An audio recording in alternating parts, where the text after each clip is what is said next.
Here's how to complete the Call of Duty Black Ops Cold War Firebase Z Easter egg in 2024. Now, of course, I do recommend using Aether Shroud, but that is always up to you. And as with all maps, you're going to want to turn on the power first. Now, after a few rounds in the starting area, open up the first door and make your way to the next area through the portal. Now, here you're going to want to go through each gate one at a time, interact with the Aether reactors within, and fill them up by killing zombies around each of the collection points. Do this for all 3 reactors, and power is now on and the Pack-a-Punch machine is now available. Now, next, head to the weapons lab and motor pool. Here you're going to want to grab the blueprint off the wall, then go to the scorched defense area and interact with the body laying up against the tank. Once you have Cool Clay's eye, go ahead and return to weapons lab. Interact with the computer and the eyeball will be scanned. A drawer will open with the key inside. Go ahead and grab that key, then head to the barracks and search every single locker that you can find. You're going to want to search a locker until a mimic spawns. Take that mimic down and you should be able to pick up your barrel assembly. If not, keep opening lockers. Now next, head back to the weapons lab and interact with the computer one more time. It will show a radar on the screen that will move and stop 3 times each. You're going to need to memorize the spots that it stops on in the order of right, left, and right. Now head back to the starting area and find the dartboard on the wall to the left of the Pack-a-Punch machine. Using either a single fire weapon or putting your gun on single fire, you're going to want to shoot those 3 numbers that you got from the computer in the same order. After shooting the 3 numbers, finally shoot 1 shot into the center of the board and it should drop you your next piece. Now you're going to want to progress till round 15 where you'll get a mangler. Now take this mangler down and you should receive a battery which you then can take back to the weapons lab and insert into its charging port. Now you're going to need to progress about 1 or 2 rounds until that battery is charged and you can pick it back up. Now with all of these parts in your possession, you can go ahead and craft your Ray K Wonder Weapon at the table underneath where you got the blueprint. Now next, head back to Mission Control and speak to Dr. Peck. If you can't, you may need to go back to the starting area and talk to Ravenov again. Now after Dr. Peck finishes speaking, go back to Ravenov and speak to him one more time. This time he's going to give you a key card which can be used to open 3 lockers around the map. One is on your way back up the stairs to the next area before the stairs on your left. Go ahead and open up the cabinet and grab your vial. Next, head to the engineering area to the left of the helicopter crash site. Go ahead and open this and grab your second vial. The final one will be upstairs from engineering across the hallway inside of the colonel's office. Go ahead and open up this cabinet and grab your final vial. Once all 3 vials have been secured, you're going to want to head to the field hospital, interact with the mixer inside which will spawn in plague hounds. Once the plague hounds have been dealt with, go ahead and grab your delivery device and head up to the OPC. You're going to want to place the delivery system on top of the air conditioning system you see here. This will be positioned slightly under the dome. After placing this, you can now go back to Dr. Peck, who is now dancing and under the influence of his own truth serum. So once Dr. Peck finishes talking, you're going to want to head back to the data center. Here you're going to want to grab an essence extractor off of the wall and go around to 3 different locations on the map and find a special mimic. Now these locations are in the starting area, inside motor pool, or in the room underneath Colonel's office where Juggernaut is. Now you'll know you found the correct location if you see multiple fake items on the ground, with one of them being the mimic that will spawn. Now when you have found your mimic, you're going to want to make sure to drop its health down to almost nothing. You're going to want to then throw that extractor at its feet and try to capture your mimic. Now take this mimic's soul back to the memory station and store it. Once you found the correct code, which you will know if it's correct or not as the game will tell you, you're going to need to then go ahead and progress the round again so that another mimic will spawn in another area.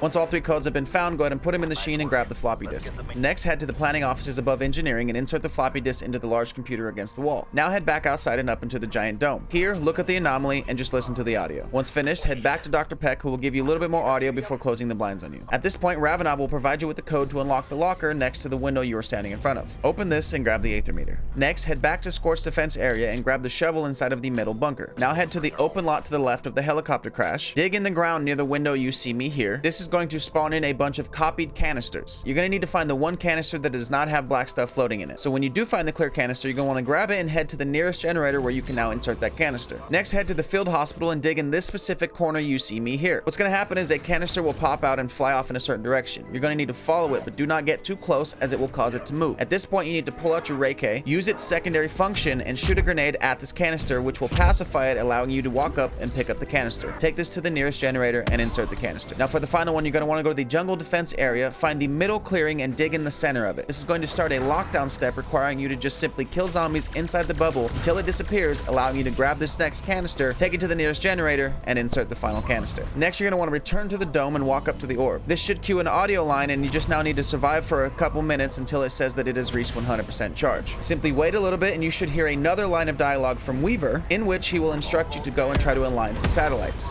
When you hear this, go ahead and head back to the planning offices and interact with the computer on the desk. Now, one quick word of warning is that when you're doing this step, you will be locked at the computer, so of course this is extremely dangerous. Be very careful. Now when you get on the computer, you're going to need to use your buttons to navigate around these dots and find the one that shows a question mark, which you will then interact with. Once this is done, simply watch the next scene play out, then return to the dome when a prompt pops up and interact with the star on the computer. Now before you hit this button, however, make sure you are prepared because this will spawn you into the boss fight. Now of course, while you're in the boss fight, Orda is the main focus here, but you will be swamped by a lot of zombies. But don't worry, because you have the Pack-a-Punch machine, the perk machine, the armor machine, and the crafting table all at your disposal while inside this boss boss fight. Now, periodically, the boss will start glowing in its mouth and on its hand, and if you just shoot these spots, it will do extra damage. But that's basically that. Once you take down this boss, congratulations, you've now completed Firebase Z. Now, if this video did help you out, please let me know by hitting that like. Let me know down in the comments if you guys want to see more Cold War content. Otherwise, don't forget to drop a follow so you guys don't miss out on any upcoming future Zombies content from whatever game it may be. See you guys around.